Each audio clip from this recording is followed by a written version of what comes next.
Mapagpalang gabi po sa inyong lahat mga kapatid. Ito po ang inyong lingkod, si Monsignor Father Jaime Vicente. Mga kapatid ko, taas po muna natin sama ang gawain ito.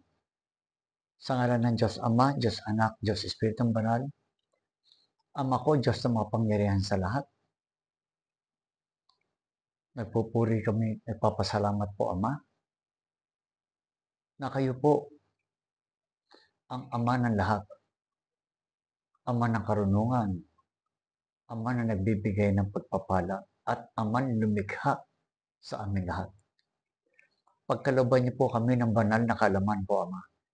Sa araw pong ito, naway matanggap namin ang karunungan na naayon po sa inyong kalooban. At sa tulong po, Ama, ng inyong buktong na anak, na si Jesucristong aming Panginoon. Amen, Amen, Amen. Sa ngalan ng Diyos Ama, Diyos Anak, Diyos Espiritong Banal. Mga kapatid ko, una sa lahat po, gusto ko iparating sa inyo lahat. Dahil sa panahon ngayon, eto na po yung panahon ng kaguluhan na tinatawag na labanan espiritual. Kaya mga kapatid, maging maayos at maging maingat tayo sa ating pangangalaga sa katawang pong ito na pinahiram lang sa atin ng kataas-taasang Amang Lumikha. Mga kapatid ko, maging handa tayo sa labanan. Una sa lahat, humingi tayo ng tawad sa Ama. Paggising natin sa umaga, hingi na po tayo ng tawad. At magpasalamat tayo, hindi tayo napasama sa mga tao na libu-libong tao na hindi na po nagising. Araw-araw po yan nagaganap. Kaya mapalad tayong lahat, hindi tayo napasama sa mga tao na yon na hindi na nagising. Kaya may pagkakataon pa tayo na makagawa ng kabutihan na naaayon sa kalooban ng Ama. Mga kapatid, ang dahilan bakit tayo nandito sa ibabaw ng lupa. Bakit? Kasi po, may purpose ang Ama, kaya tayo nandito. Gusto niyang gamitin tayo na tayo ang lalaban sa mga suwail ng mga anghel na tinawag niyang mga demonyo. Pinahintulutan tayo ng Ama.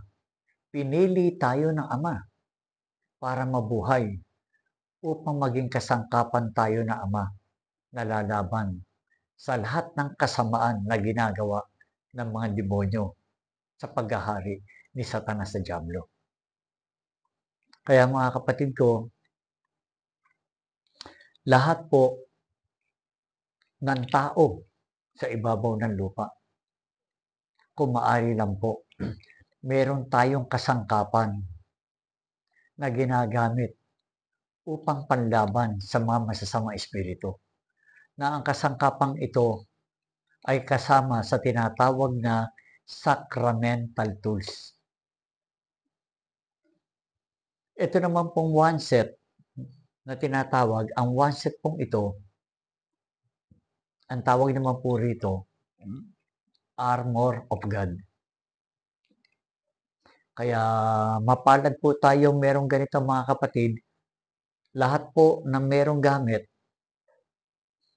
na kasama sa sacramental tools, pwede nyo po yan gamitin na pangwasak sa lahat po ng masasamang kapangyarihan ng mga demonyo.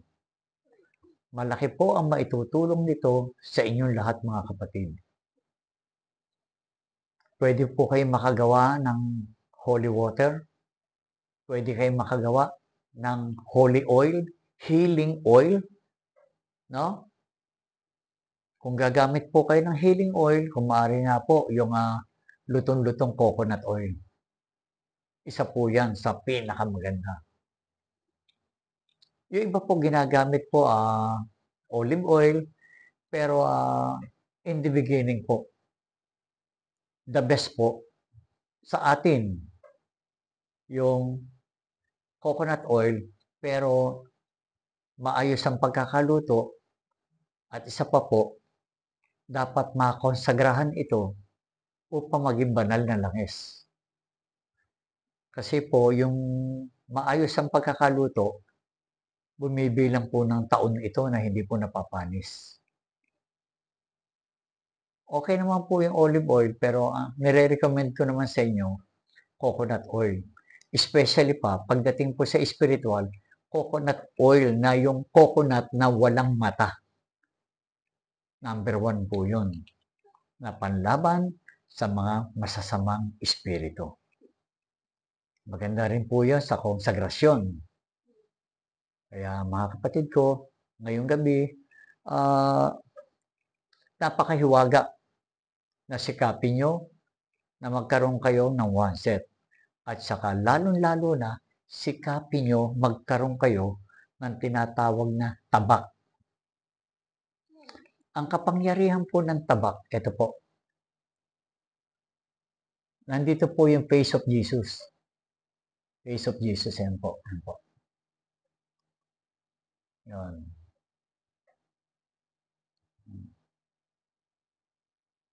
At saka yung mahiwagang bato po, na narito po, isa sa po na matibay na gamit. Pag nakita po ng mga demonyo yan, no, nasisilaw po sila dyan. At saka napakahiwaga po ng tabak na ito, sa ngalan ng Diyos Ama, Diyos Anak, Diyos Espiritong Banal, humalik po kayo. Pagsalita nyo, napakahiwaga po nito. Pag binikas niyo yung salitang, lahat ng demonyo na sa paligid na ito, matunaw kayo. Matutunaw po lahat yun. Tandaan nyo, napakalakas po ng kapangyarihan ng tabak. Kaya kung maaari lang po, lahat ng tao sa buong Pilipinas, magkaroon po kayo nito. Napakahiwaga po ng lalabas sa inyong mga salita na ilalagay po ng Ama na magkakaroon po ng kapahintulutan at magkakaroon ng katotohanan ang mga salita nyo. Kasi po, ang banal na salita ay magaganap sa katotohanan. Magandang gabi po sa inyo mga kapatid. Ako po ang inyong lingkod, si Father, Monsignor Father Jaime Vicente. I was ordained, pero pasensya na po, lumabas na po ako sa bahay dasalan. Pero nagpapatuloy ako ng paglilingkod sa Diyos Amang makapangyarihan sa lahat. Kaya kayo mga kapatid, kapag meron na po kayong sacramental tools at saka tabak, pwede na kayong gumanap bilang isang exorcist. Dahil ang kapahintulutan ng Diyos Amang makapangyarihan sa lahat ay ipinagkaloob niya sa lahat ng kanyang nilikha, lalong-lalo pa interesado o willing to serve God, the Father Almighty. Magandang gabi po. Mahal na mahal ko po kayo lahat.